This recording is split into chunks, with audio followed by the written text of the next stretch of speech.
Good evening, Northeastern High School. This is Samuel Mings. I am coming to share with you a few thoughts on how you can build your self esteem and self worth. There are many times when we come involved with individuals who, because of their own faults, their own failings, try to make you and I feel bad about who we are, and sometimes try to make us feel inadequate. What I want to share with you, something that a mentor, something that a supervisor said to me one time, and he used the phrase that different is not deficient. You are not deficient just because you are not like everyone else. You are not deficient because you do not speak, talk, or look like other people. You are unique.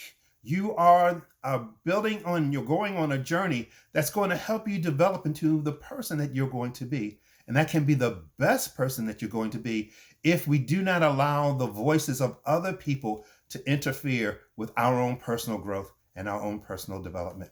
So I want to share a technique with you that I share with my clients as we talk during therapy sessions to help build that self-esteem and self-worth. If you have a pencil and piece of paper nearby, I want you to write down these four letters: S, S, T, A. The first S is for stop. What we want to be able to do and what I want to convey to you to help you build your self-esteem is to stop all of those comments, stop all of those things that people have said that run through your mind that make you feel down about yourself, that make you feel nervous, that make you feel upset, that make you feel depressed or helpless or hopeless. And those recurring thoughts come at the most inappropriate and inopportune times. So what I'm sharing is that you can say the word stop. You can say the word externally out loud, or you can say it internally to stop the thought in its tracks, to keep it from becoming a regular visitor in your mind. There's a book that I often share.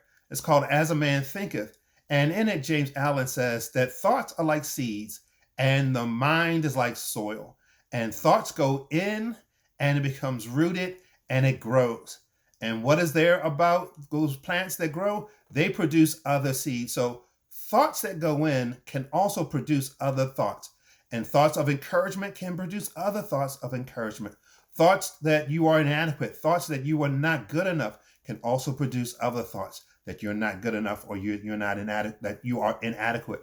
So what I am suggesting with this first S is to stop those thoughts. Stop them in their tracks. Don't let them come in. Don't let them take root. And don't let them become prolific that all you can think about is the negative about yourself. The second S is for slow down. This is where we want to be able to have our bodies and minds in sync so that we can be at peace and at rest. If we look at our emotional mind, there's what's called the startle reflex, and that is fight, flight, or freeze. And those thoughts that come through, those pending things that are coming up, a test that's coming up tomorrow, an exam, maybe a health issue, maybe even going to the principal's office. Those things can set off emotion, not just the worry in our mind, the emotion in our minds, but it will set fear and also set within our bodies that nervousness, that uneasiness. And so what we want to do is to learn to slow down using deep breathing, breathing in and breathing out. We want to have our breath start to return us to a place of balance, balance that we are not too high or not too low, but we're able to function and think regularly. We want to be able to do what's called progressive relaxation. That is to reflex the muscles in our heads, our arms, our shoulders, all the way down to our feet. Flex the muscles and then relax them. This helps to calm the body. This helps to relieve stress and the tension. Another thing to do as we slow down is to visualize, learning to visualize being in a safe place, not become disassociated with where you are, but learning to be in a safe, calm, comfortable place that you can then gather your thoughts and realize that what you're going through is just a mental thing and not in reality. The T is for think. This is where we have what are called cognitive distortions. Cognitive is thinking. Distortion is where the reality of where we are and what we're looking at is not really in sync with what is actually going on in life. Some of us will think catastrophe. It's going to be the worst case scenario that's going to come up for us. Some of us think in just terms of black and white. It's going to be either one way or the other. There's no gray area. Some might even think that things or life is unfair.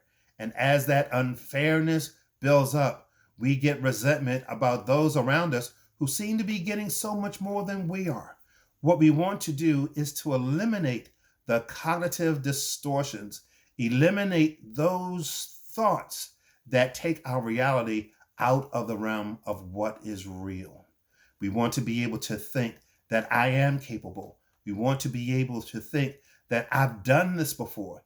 If you have taken tests and if you have passed before, you can rely on that. You can test and challenge those thoughts that you're having. If someone says you're a bad person and you think that you're a bad person, look around and search within yourself the people that you know. Are you the type of person that can be a friend? Are you the type of person who can give of themselves to help other people? Challenge that cognitive distortion. Challenge that way of thinking, because that way of thinking only puts you back into that cycle of anxiety and trying to relieve it, but always ending up back where you were. And so the first S was to stop the thought. The second S is to slow down, slow your body systems down, slow your mind down, slow your heart rate down so that you can relax.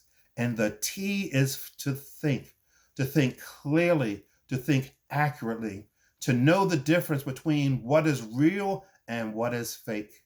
And then the A is to take action. You know that you're a good person. You know that you are developing. None of us have reached the pinnacle of where we're going to be. So we need to take action to start moving in that direction. And how can we take action but to affirm that my uniqueness is unique to me? I love myself. I encourage myself. I encourage others. That's how I show the love that I have and the person that I am. Affirm every single morning, every single day that I am capable, I am able, I am strong, I am confident, I am a good person. And then you can always go back to what I was sharing at the beginning, that my difference with him, my difference with her, doesn't make me inadequate.